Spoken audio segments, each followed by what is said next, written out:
Welcome to section 12.2, day 2, evaluating limits algebraically. Today we're going to use properties of limits to evaluate limits algebraically. So sometimes when we do direct substitution with limits, they will not work because we get division by 0, or we'll have something that's out of our domain. If that happens, we try to factor something out of both the numerator and denominator and then try again for our substitution. So a lot of these we end up having to factor, like I said. So let's factor this. When we do this, we need to keep our limit notation until we can substitute in without an issue. This is the limit as x approaches 3.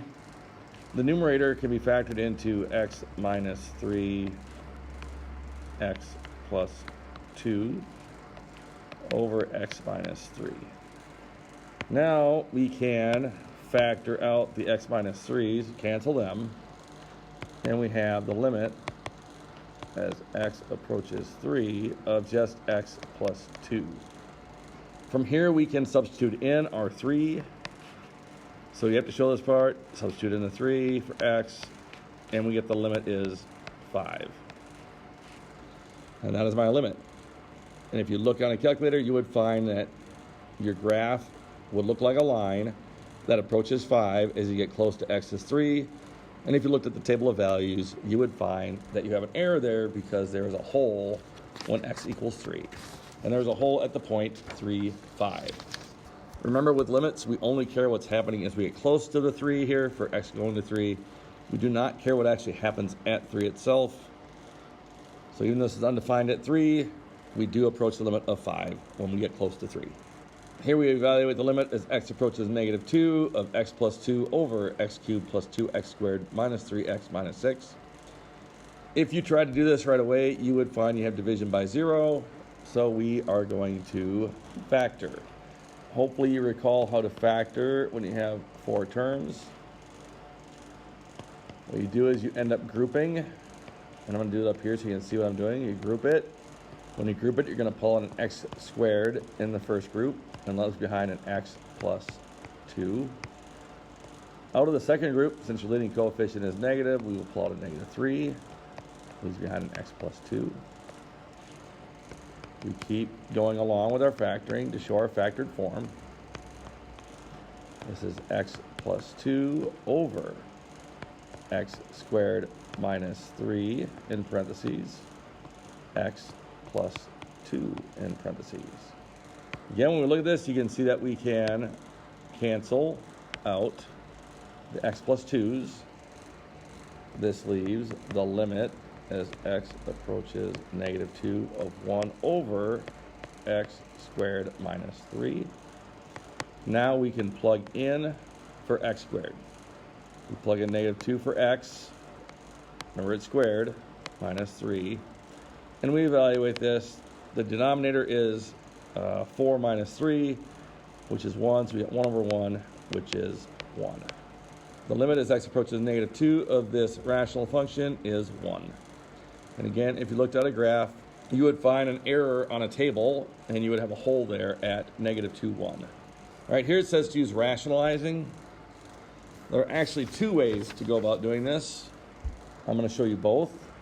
Your book talks about rationalizing. When you rationalize, we usually do this for the denominator. We can also do it for the numerator. So what we're going to do is multiply the top and bottom by the conjugate of the numerator. And the conjugate is the same terms, but with a plus sign in between. So we get square root of x plus 2. We're going to do that both the top and the bottom. So now we have on the next, we have the limit as x approaches 4. When you multiply the top together, the square root of x and the square root of x become x. We get a 2 square roots of x and a negative 2 square roots of x, which cancel each other out. And we get negative 2 times 2, which is negative 4. I'm going to keep the denominator separated. I'm just going to write it in parentheses like so. Okay? And you should notice that we have an x minus 4 in common, so we can cancel them out. This gives us the limit as x approaches 4 of 1 over the square root of x plus 2. And we can now substitute in. We have the square root of 4 plus 2. The square root of 4 is 2. We got 2 plus 2, which is 1/4. This is my limit. This is one way to do it. They call us rationalizing. There's another way to do this, which works just as well if you understand how to do it, and it's just a preference for you after that. Let me clear this out. The second way to do this is to actually factor your denominator. Now this is sort of different because you're used to factoring with when you have x squared, when you have quadratics or cubics. But we have x minus 4 in the denominator, and we can actually factor this. And we have a minus sign in between. That's what lets us do this. If there's a plus sign in there, we wouldn't be able to do it this way. But with the minus, we could treat this sort of as a difference of squares. So you do is you take the square root of the first, so the square root of x is the square root of x. The square root of the second, which is the square root of 4, which is 2. And we get two factors. One with x, the square root of x minus, and one with the square root of x plus. And if you did multiply this back together, you would get back to x minus 4. What this also allows us to do is to cancel. This again leaves us the same thing we had before, which is 1 over the square root of x plus 2, and then we can do our substitution. We got 1 over the square root of 4 plus 2, which was 1/4. Either way, you get the same answer. It's just a preference of how you want to do this. But if you have a minus sign in between, it's a 2 term, and you have a minus sign, we can factor this as shown. It does work. Next things we're going to do is limits of power functions at infinity. So we did this earlier this year when we talked about n behaviors. So for any positive integer n, as x approaches infinity, if you have just x to the nth power, you're going to go to infinity. Doesn't matter what the exponent is, you're going to go to infinity. Okay, so when you have limit as x approaches negative infinity, we get two things that happen when you do x to the n. If n is even, so your powers of 2, 4, 6, and 8 and up, you will get infinity. If you have an odd power, as in powers of 1, 3, 5, 7, you will go to negative infinity. Like I said, we talked about this earlier this year when we talked about n behavior with polynomial functions. So one of those things it talks about here on the bottom, and this is very important, is the limit of a polynomial function at infinity. If you have a polynomial, has a whole bunch of terms, what we really need to worry about is just the highest exponent term. Whatever term has the highest exponent is what is going to drive the function. So this whole thing here boils down to just the limit of the first term. Okay, it shows it two different ways. If we have positive, we do this. But all we have to worry about is the first term. That is going to drive the function. So here we have limits of polynomial functions at infinity. Like I stated in the last slide, all we have to worry about is the first term. So this is the same as the limit. It's going to behave on the ends as the same as the limit as x approaches a negative infinity of 2x to the 4th. We could now substitute in, and if you took 2 and put in negative infinity and raised it to the 4th power, you would get a positive infinity, so my limit is infinity. That even power will go to infinity. On the bottom one, we'll do the same thing, as limit as x approaches negative infinity. And all we need to worry about is x to the 5th. We will then substitute in. You need to show this intermediate step though. We'd have negative infinity raised to an odd power, which means the limit goes to negative infinity. Okay? So when we have polynomial functions, all we have to worry about is the initial term, the highest exponent term of the polynomial. It will drive the function. All right, so we have limits of reciprocal functions at infinity. The limit of a reciprocal function at positive or negative infinity is 0. If you have 1 divided by a very large number, whether it's a large negative number or a large positive number, you are going to get a very, very, very small number. You're going to get really close to 0 without ever getting there. So whenever you have 1 over, you will go to 0. I'm going to show you how your book is going to show part of this, and then I'm going to show you what I think is easier to understand with these different reciprocal type functions. So your book's going to show if you have the limit as x approaches negative infinity of 2x plus 1 over 3x minus 4.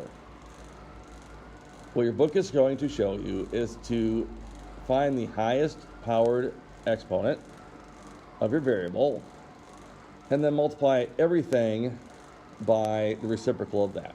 So in this first one, the highest power is x to the first.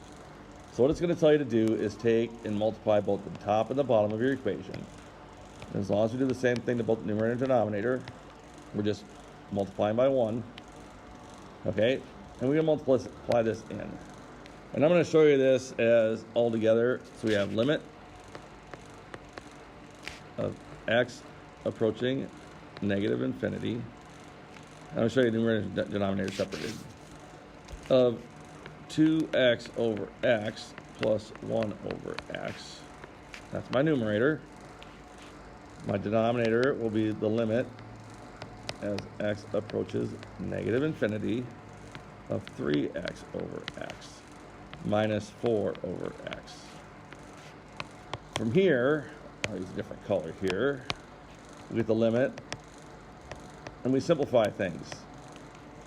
As x approaches negative infinity, 2x over x is just 2. And we leave the 1 over x. This is over the limit as x approaches negative infinity. For the bottom, we get 3x over x, which is 3. And negative 4 over x, which stays the same. Okay. Now we can substitute in.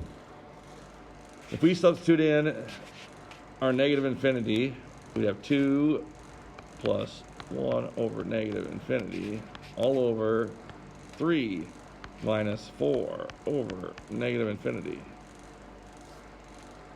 Well, when you have something over infinity, it doesn't matter if it's positive or negative, it's going to drive it to 0.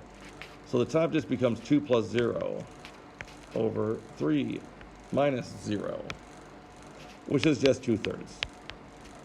Okay, so this is how your book is going to show this, to do this. You find the highest exponent variable, you multiply by the reciprocal, everything by the reciprocal of that, and you process it like this. There's another way to do this. Okay, so I'm going to erase all this and show you a faster, in my opinion, way to do this. And again, you can choose either way to do this on your assignments. All right, so if you recall from the properties of limits, if we have division, it would be like taking the limit of the numerator over the limit of the denominator. Well, from our previous slide, we showed with the polynomial function, all we have to worry about is the highest exponent term. So this function here just becomes the limit as x approaches negative infinity, the highest exponent term over the highest exponent term. This becomes the limit, as we simplify this out, of 2/3. Well, there's no variable to plug it into, so all we're left with is 2/3. The limit of a constant is the constant. This, I believe, is much simpler to understand, much simpler to use. Because we've already seen the properties that let us break limits into numerators over denominators, we can use this with our polynomial functions to say all I have to worry about is the highest exponent term, 2x, over the highest exponent term, 3x. Doing the bottom one, we can change this into the limit as x approaches infinity of 2x cubed over 3x squared. We can simplify this by canceling out some x's. And x cubed over x squared is just x, so we have 2x over 3. And now we can substitute 2 times infinity over 3. And this goes to infinity. And there's my limit. So this is the way I think it's easier to understand. Just take the highest exponent term over the highest exponent term and simplify from there. Okay, we'll do one more of these. If the limit as x approaches negative infinity of 5x cubed plus 2x squared minus x plus 1 over 2x cubed minus x squared plus 3x minus 2. All we need to worry about is those highest exponent terms because they're going to drive the numerator and denominator. This just becomes 5x cubed over 2x cubed. This becomes the limit as x approaches negative infinity of 5 over 2, which is just 5 halves. These are the ways we can simplify rational functions quite easily to find the limits. That is all for section 12.2, day 2, evaluating limits algebraically. Today we looked at factoring, so we can factor out things that make our denominator go to 0. We also looked at what happens when we go to infinity with polynomial and rational functions. Thank you for watching, and have a nice day.